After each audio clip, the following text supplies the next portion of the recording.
So the United States has made it very clear that Ukraine's no longer a priority. And if Elon Musk's efforts at Doge to root out corruption and misspent dollars, the numbers that combined for the United States and Europe, the NATO countries, have given to Ukraine over the last 3 years, it's almost $500 billion. It's an incredible amount of money. Where'd it go? So, yeah, they've got Ukraine's in trouble. It's now not, it's just they're going to lose. It's not a matter of if, but when.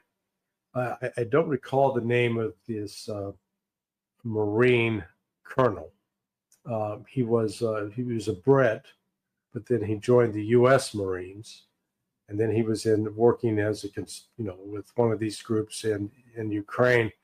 And CBS, if you recall, did on 60 Minutes featured him and then removed it from the platform. This was more than 2 years ago, and he was describing then how the equipment was being stolen.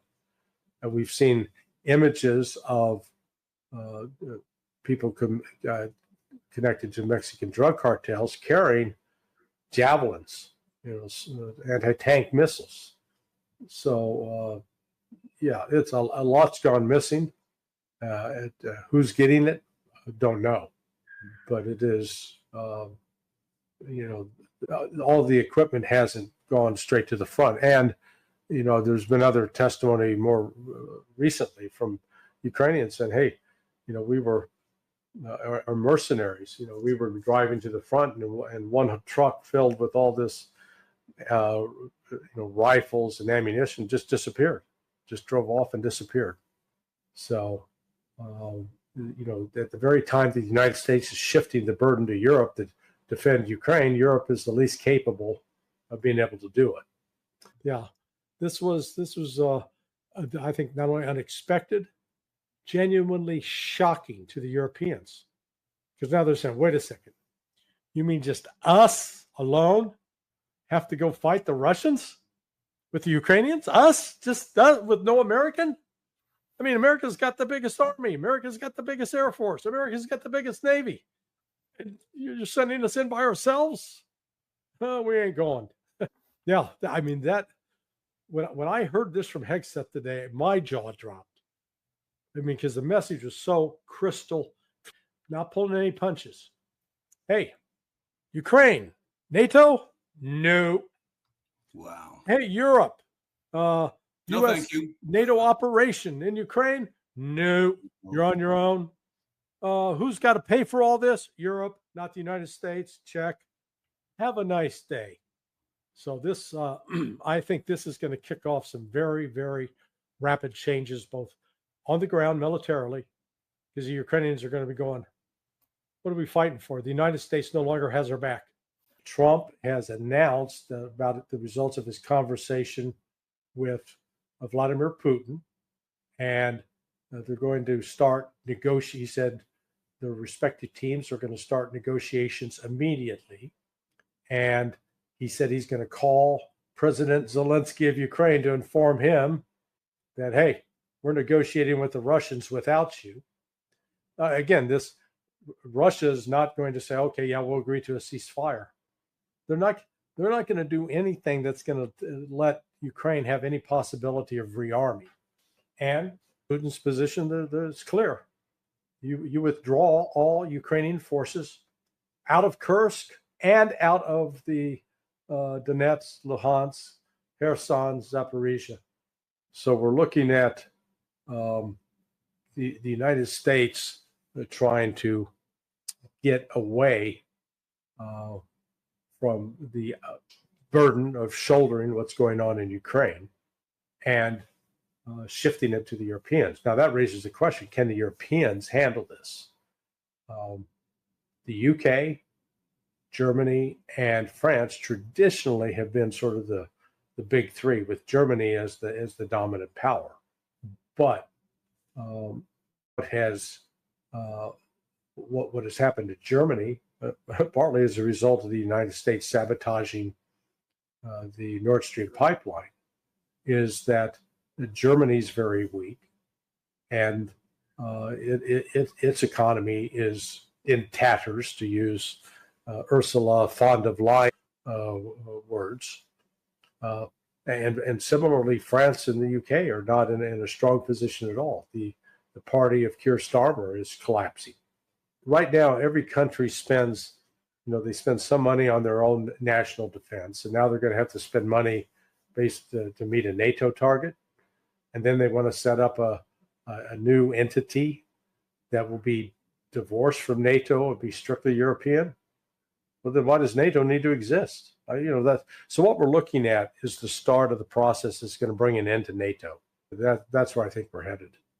So the Europeans really are sort of beside themselves. They don't know what to do because Trump is a wrecking ball. It is. Trump is imposing, the tariffs on steel and aluminum. Well, who are the major providers of that? Well, that turns out to be Canada and Japan. Well, imposing tariffs is an aggressive tactic. And, at a time when you ostensibly would think you'd want to have better relations with Canada and Japan, Trump is putting those at risk too. So the United States has actually washed its hands of Ukraine in that regard. It's like, okay, we're done. Not our problem anymore. So, and that message is getting delivered loud and clear to Zelensky, because he says, we can't have peace without the United States being involved. The policy has changed in the last week in terms of what they said. Number one, Trump's not going to give Ukraine anything else. If Ukraine wants something, it's got to pay for it with rare earth minerals. Give us, this is going to be, we're not going to be suckers anymore, like Trump keeps saying, losers. We're not going to be stupid. That's his word. So going forward, Ukraine, if they want anything, they want tanks, they got to pay for them. Secondly, Trump directed Hegseth that going forward, this Ukraine Defense Group that is part of the European Union, or the coordinates of the European Union, meets in Brussels. That's to be chaired by the United Kingdom now, the Brits. And they said specifically to the Brits, okay, you take charge of this now, because the security of Ukraine is Europe's responsibility, not ours. The United States is no longer responsible. They've made it clear that next week at this NATO meeting in Munich, the Munich conference, that Hegseth's not going to take the lead, not going to be speaking. They're going to sit back. It's to be a European show. And I'm sure what part of what Putin said to Donald Trump in a very polite way was, look, our position, if you want to have talks, this is what has to happen before those talks take place. One, Ukraine will never be in NATO. And we need to hear that from you, that they'll never be in NATO. Number two, we need to know that this business about using NATO as a proxy to attack us, it's coming to an end. That this is going to stop. That if the Europeans want to continue to attack us, let it be Europe, but not you. We don't want you involved. So, making it clear, this is not a NATO operation. This is Europe. This is on you, and no U.S. boots on the ground. This is entirely, just like Trump handed off the UK to the UK, the defense right. Ukraine Defense Group. Now the whole Ukraine project, Europe, it's yours, baby. Not our problem, not our fight. You want to talk to us? Ukraine's got no role in NATO, period.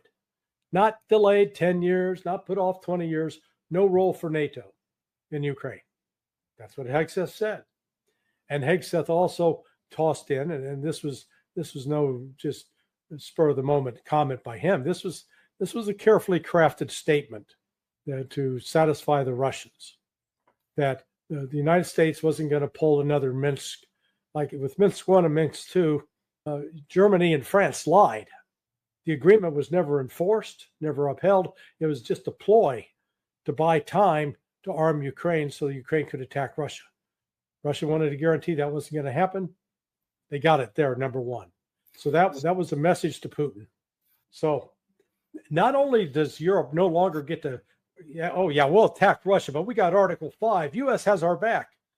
Trump saying, no, I ain't got your damn back. You're on your own, guys.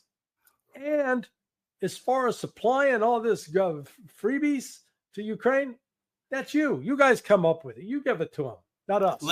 It's remarkable how quick Trump's walked away from it, because it's like, hey, Ukraine, you want some more military equipment from us? Good, pay for it.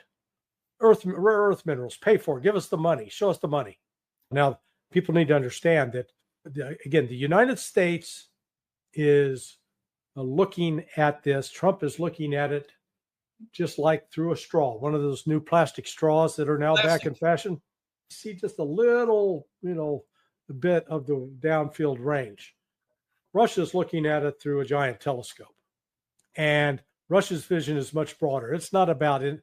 The war in Ukraine's over. They're going to end it. They don't need U.S. help ending the war. What they need from the United States is ending the threat of NATO and ending the threat of Europe, as well as providing the Europeans with guarantees that they're not going to have to worry about an attack from Russia. So this is, now they also said, Trump also talked with Putin about the Middle East. I don't know if this was a discussion since yesterday, but maybe the other aspect of what Trump was doing with his, what I'll call it the crazy Gaza Riviera proposal, is to create a proposal so extreme that it was going to invite the complete rejection of the Arab world and force them to come forward with an alternative plan. And they come forward with an alternative plan that they're going to pay for. Then Trump gets to declare victory. Hey, they've got the plan. They're going to pay for it. And then maybe he will reverse himself in terms of backing a new Hamas, a new offensive against Hamas and the Palestinians.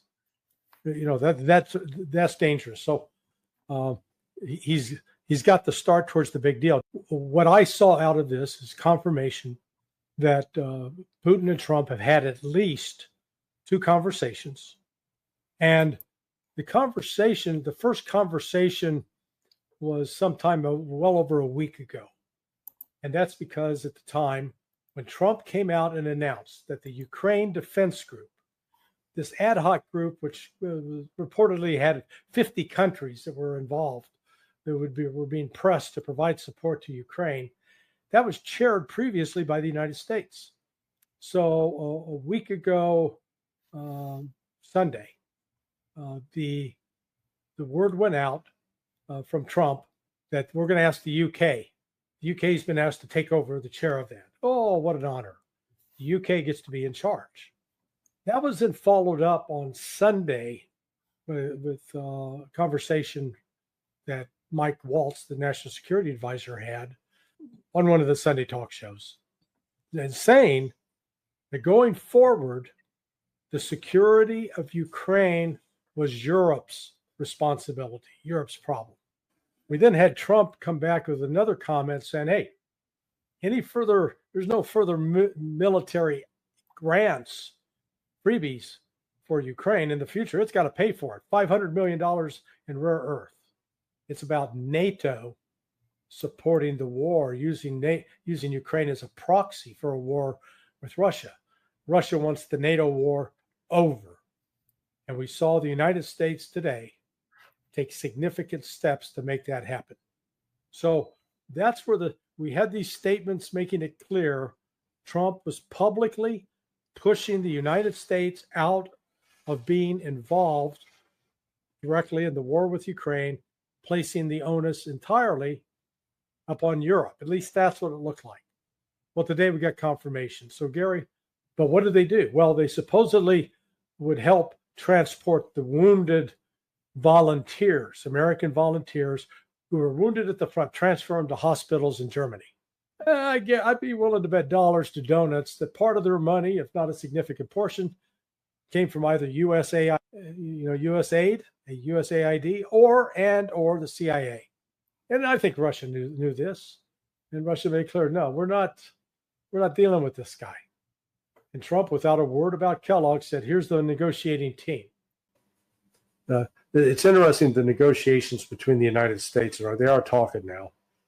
And Trump secured the release of 2 Americans that were imprisoned. At least we know for one for sure, reportedly another one today.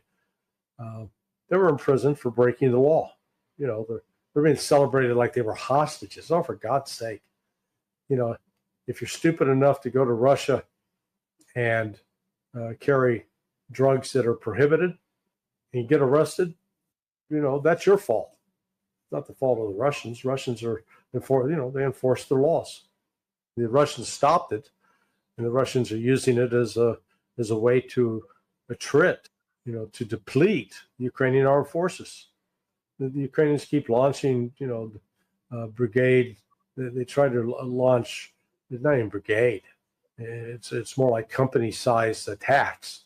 150 men, maybe. At some point, maybe they'll get a battalion out there. They're getting killed and destroyed, their equipment and personnel.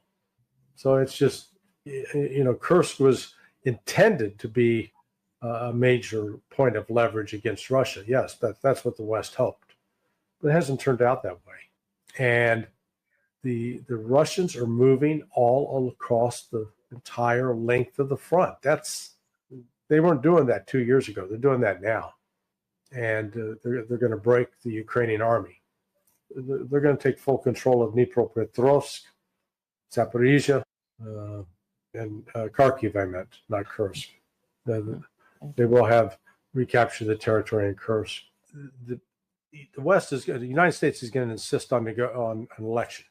Well, if there's an election, Zelensky will not win. And Zelensky is refusing to hold the election. At the same time, you saw that they've increased the money being offered for 18-year-olds to sign up. They're offering some ungodly sum of money. And it's just really, I think Maria Zakharova said it best. She said, "What it's all they're gonna get is a space that's a meter wide, 2 meters long, and 1.5 meters deep." Well, she's describing a grave. That's what they're headed for. So, this is Zelensky's days as president are numbered now, I think. And this was based upon one of Trump's previous conversations with Putin. Putin made it clear, this is what we're going to need to hear from you to know that that you're serious. And I forgot, there's one other point I forgot to mention about the lower the price of oil and the pressure on the economy. Again, Trump had been publicly playing out and saying, as had Kellogg, that the Russian economy was really suffering. It was hurting. And it's a lie. Russia announced just last week, 2 weeks ago, that it's at a growth for 2024, 4.1%. People say, oh, that's just Russia. They're making it up. Well, World Bank and IMF each came in with, one said 3.8%, one said 3.9%. You round up to 4%, So both two international entities not under the control of Russia and Russia, they're all within 0.3 of a percentage point of each other. Right. The oil production that's going to affect the price of oil, maybe in 2 years. This war is going to be over before that.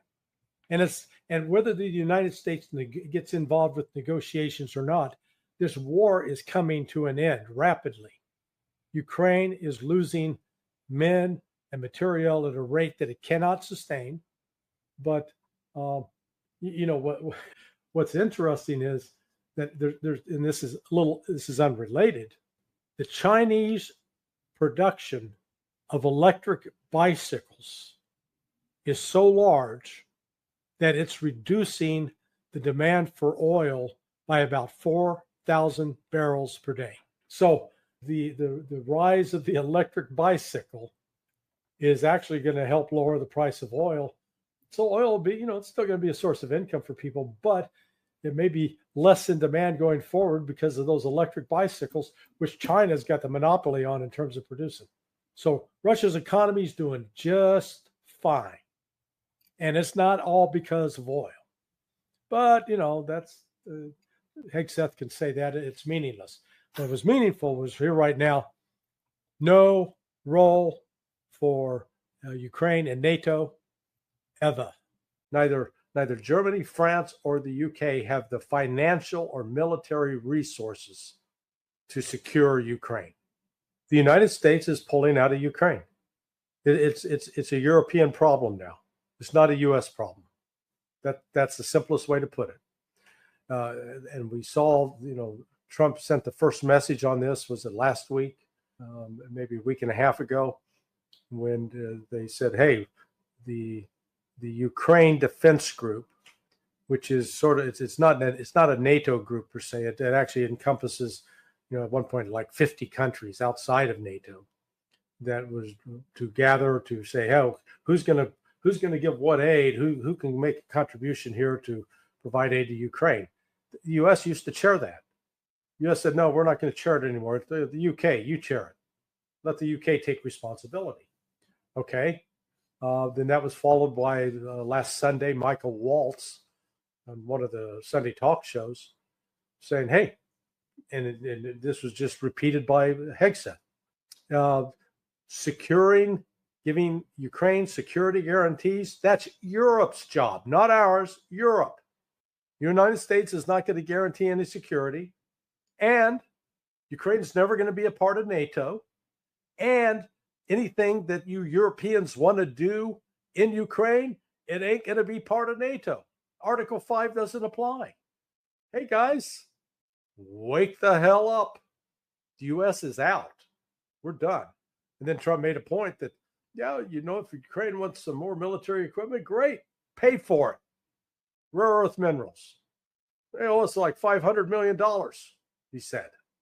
Yeah, this is over. It's just a matter. United States is not going to continue to fund this war and to supply this war and to keep it going.